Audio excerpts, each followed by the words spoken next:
When I first met Emily, it felt like the universe had finally decided to cut me a break. We matched on a dating app, the kind where half the profiles are bots or people looking for something casual, but she stood out immediately. Her bio was short and witty, and her pictures were a mix of cozy coffee shop corners, hiking trails, and candid smiles. She seemed real. From the start, everything just clicked. We shared the same love for spontaneous road trips, late-night talks about anything and everything, and cooking slightly disastrous dinners together. For 2 years, our relationship was nearly perfect, or at least that's what I thought. But there was one thing about Emily that I always found a bit unusual. She never really talked much about her life before we met. Whenever I asked about her childhood, her old friends, or her wild 20s, she would smile politely and change the subject. I told myself not to pry. After all, everyone has their boundaries. Then last month, everything changed. It started with a simple phone call. Emily was in the shower, and her phone buzzed on the counter. Normally, I wouldn't touch it, but the name flashing on the screen wasn't one I recognized. It was saved as Daniel Work, except Emily didn't have a coworker named Daniel. The call went to voicemail, but curiosity gnawed at me. Later that night, when Emily stepped out to grab some groceries, the phone buzzed again. This time, a text. My stomach tightened as I read the preview. "We need to talk about what happened. It's been long enough."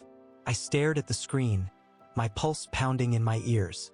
Something in me knew that whatever Daniel wanted to talk about, it wasn't work-related. That night, I barely slept.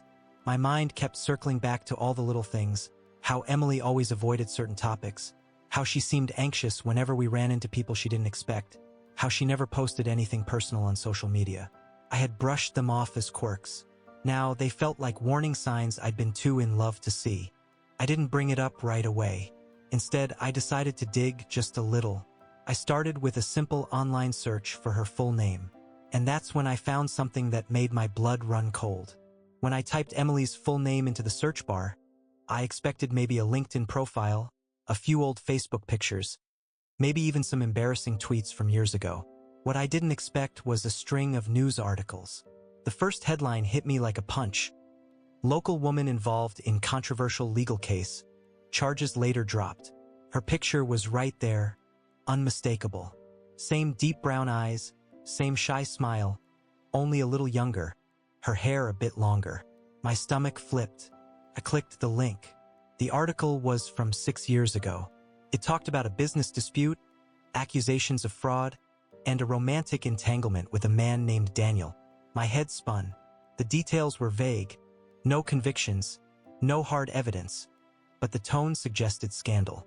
There were quotes from close sources, hinting at betrayal, manipulation, and a falling out that had irreparably damaged multiple relationships. I read every article I could find. It painted a picture of someone completely different from the Emily I knew or thought I knew. According to the press, she had been the center of a messy legal battle involving her ex and his company.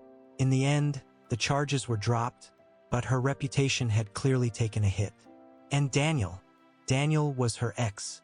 I sat there, staring at my laptop, my hands cold and sweaty. Suddenly, so many things made sense. Why she never talked about her past, why she kept her social circle so small, why she was always so cautious with new people. But the worst part? She had never told me any of this. Not once in the 2 years we'd been together. That night, when she came home with a bag of groceries and that familiar warm smile, I felt a knot in my throat.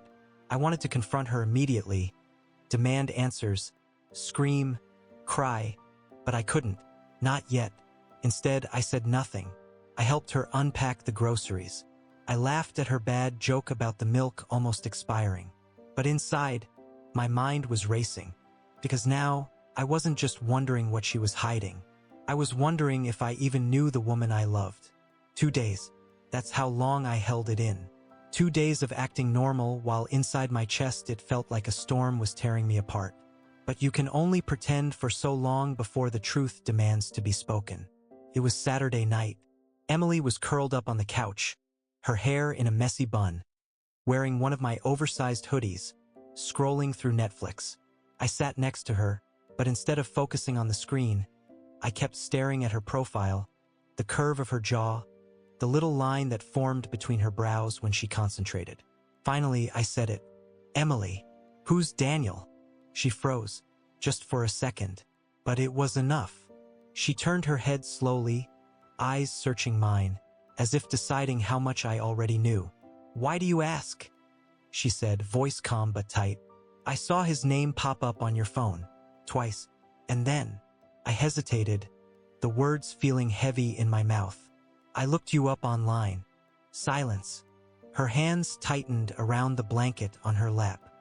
"Please," I said quietly, "tell me the truth." She took a deep breath and looked down at her hands.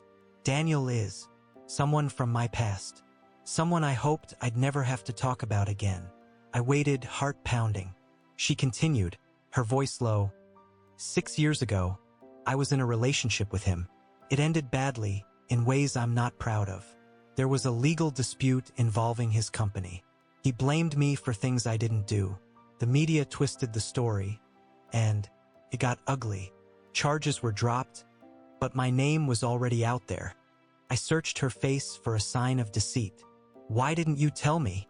"Because," she said, her voice breaking a little, "I didn't want you to see me through that lens. I've been rebuilding my life ever since. And you've been the only good thing I've had in years. I was terrified you'd walk away if you knew." My chest ached. Part of me understood. Part of me felt betrayed. I didn't know which part was louder. And then she added something I wasn't ready for. "Daniel's been calling because he says he has proof that I wasn't guilty. But he also says it comes with a price." I stared at her, not sure if I'd heard right. "A price? What kind of price?" Emily shifted uncomfortably. "He didn't say exactly, just hinted that it's not money he wants." My stomach turned. "Then what?" She looked away. Daniel was never the type to let go of control easily. Back then, when we were together, everything was on his terms, where we went, who we saw, even how I dressed sometimes. If he's holding something now, it's because he wants something in return. And with Daniel, that's never good. I tried to process this. "Do you believe he actually has proof?" Her shoulders slumped. "Part of me wants to believe it. I've dreamed of clearing my name for years. But I also know Daniel. He'll dangle hope in front of you just to watch you crawl." I could see the fear in her eyes, the way her voice trembled slightly. This wasn't just about some legal dispute anymore.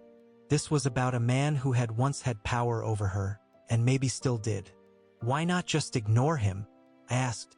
"Block the number, move on." She shook her head. "Because if he really has something that can prove I was innocent, I can't just walk away from that. It's not just for me, my parents, my friends. Everyone who doubted me. This could change everything." I felt torn in two. On one hand, I wanted to protect her, to tell her to cut him off and never look back. On the other, I could see how much she needed closure. "What if he's lying?" I said quietly. Her voice was almost a whisper. "Then I'll find out. But if he's not, it could mean the end of the shadow I've been living under." And that's when she looked at me, her eyes pleading. "Will you come with me if I meet him?" The question hung in the air like a loaded gun. I didn't know if I was ready to face this Daniel, or the version of Emily I might meet in the process. We chose a public place, a quiet cafe on the edge of town. Emily insisted it was safer that way, though I could still see the tension in her shoulders as we pulled into the parking lot. Daniel was already there, sitting at a corner table. He looked nothing like I'd imagined. No sinister smirk, no dark sunglasses, just a man in his late 30s with a tailored jacket, a neat beard, and an unsettling calm in his eyes. When Emily approached, his face lit up, but not in the way someone greets an old friend. It was the kind of smile you give when you know you still have power over someone. "Emily," he said, standing to pull out a chair for her. "And you must be." He looked at me, letting the pause hang just long enough to make it uncomfortable. "The boyfriend." We sat down. Emily's hands were clenched in her lap. I stayed quiet, letting her take the lead.